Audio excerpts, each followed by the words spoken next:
They're gory, but they might be pretty effective. When you have a hole in your neck, don't face the shower head.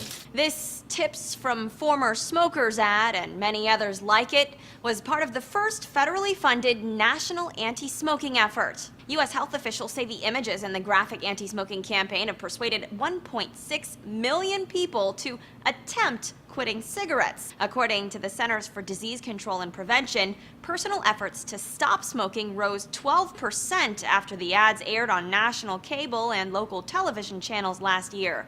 By the end of the first 3-month ad run, 220,000 of those who tried to quit reportedly remained non-smokers. At least 100,000 of those smokers successfully quit altogether, which is twice the number CDC officials had anticipated. Local anti-smoking ad campaigns in New York, California, and Massachusetts, as well as one in Australia, helped the CDC determine which tactics work best to get smokers' attention. The conclusion?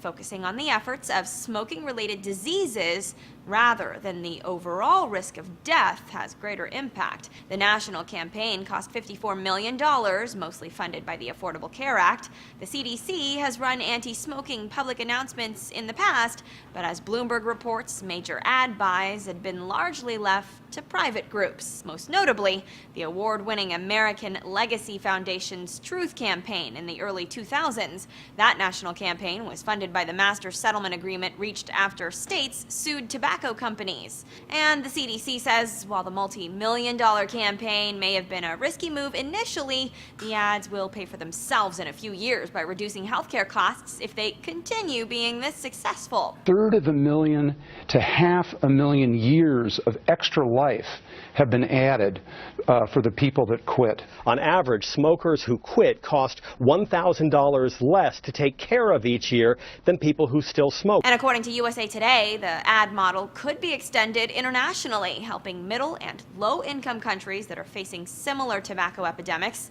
like China, India, Indonesia, and Russia. The CDC plans on continuing the TIPS campaign. Research on its effectiveness was published in The Lancet Medical Journal. For Newsy, I'm Christina Hartman.